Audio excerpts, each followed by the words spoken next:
Hello and welcome to the Dementia Doctor. Today we have Dr. Meghdadi here with us. He is going to share his amazing research in the world of dementia. Welcome, Dr. Meghdadi. Thank you so much. Thanks for having me. So we would like to know more about your innovative research with the EEG that you're doing. Tell us more about this. Yes, of course, yes. So my name is Amir Meghdadi with a neurotechnology company called Advanced Brain Monitoring. So I used EEG as biomarkers of cognitive decline in conditions like Alzheimer's disease. And I'm excited about this because we obviously, for having any treatment or any better understanding of Alzheimer's disease, we need to understand the relationship between the pathology and the cognitive decline.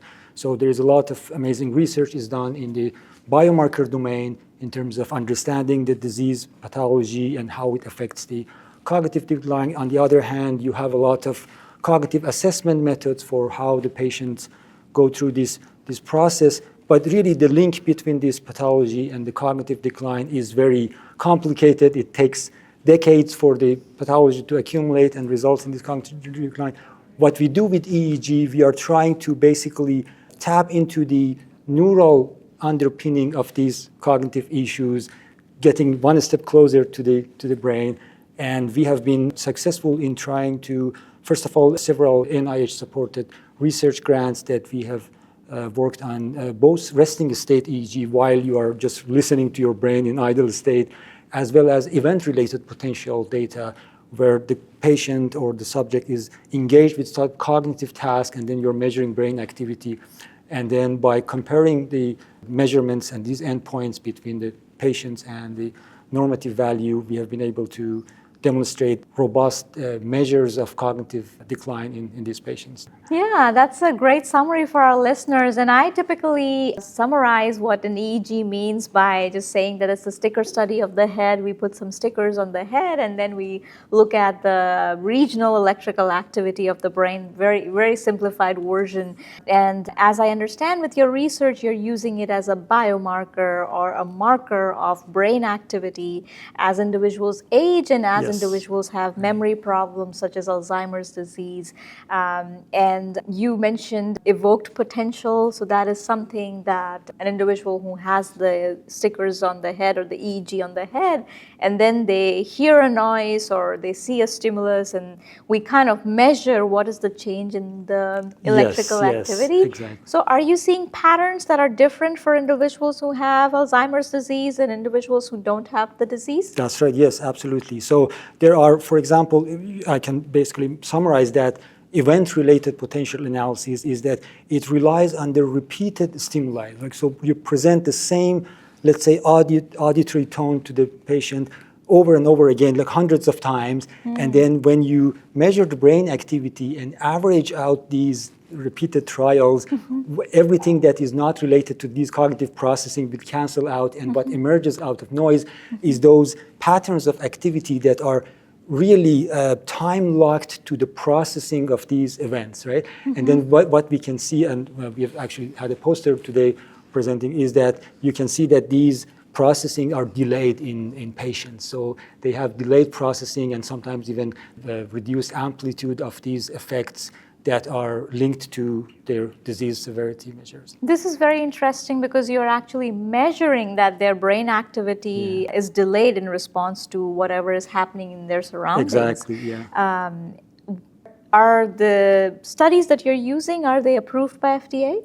Yes, so the device is an FDA-approved, obviously, device that we are using, and the studies that we conduct is a research study, so it's supported by NIH, but the device itself is an FDA-approved, yes. And what are your future goals? Because I think it's going to be an amazing biomarker for us to have because it's directly measuring the brain activity. Yes, what is your future goal to take this technology to? Right. So one thing is obviously to try to assist these trials and these efforts in terms of the novel therapeutics, right? Because you start intervening and you want to actually measure the sensitive changes that are happening, maybe even before the cognitive symptoms start improving. So that's one thing. The other thing is that some of these EEG measures, biosignatures and biomarkers are specific to some disease states. So for example, Alzheimer's and other frontotemporal dementia, of Alzheimer's or Lewy body dementia. There are some signatures that are common between these diseases and some signatures that are different. That's a very good direction for this research to go. So number one, early screening for our seniors who are experiencing memory problems. And number two, even being able to discriminate between different kinds of dementias based on the electrical activity. Exactly. Yeah. No, this is one of the very exciting research that I've heard at this conference. Is there anything else that you would like to share with our families and patients? Yeah, sure. Yeah, there are many applications. For example, another recent applications that we have started looking at is the patients with long COVID issues. So patients who have cognitive and memory issues after COVID infections.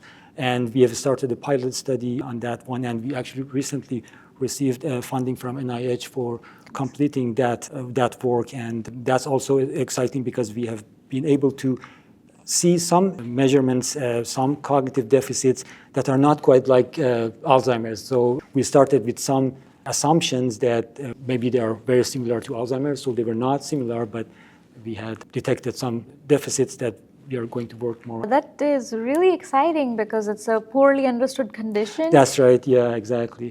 Because sometimes patients might detect that something is wrong, or patients or caregivers, but a lot of cognitive screening tools that we already have for anything, really, for Alzheimer's as well. I'm sure a lot of people have personal experiences of family or loved ones who they have been tested fine. Like they really, by the time that the tests actually are impacted, that sometimes is too late, right? So these measures, like EEG measures, they can be more sensitive and try to pick up changes before you even get to that point. Yes, you do bring up interesting points. So it can pick up changes even before you can be tested abnormal on a pen and paper test like the ones we do in clinic, because it's directly measuring the brain activity. And secondly, diseases which are newer and not well understood, like long COVID, a lot of individuals expressed that they had some kind of thinking problem, but again, traditional memory clinics are for individuals who have Alzheimer's disease or Lewy body or frontotemporal dementia. They're not made for individuals who have other kinds of thinking and memory problems like long COVID. This is really, really exciting and forward-looking research. Thank you so much for joining us in the channel and my pleasure. describing your research. Thank you. Thank you.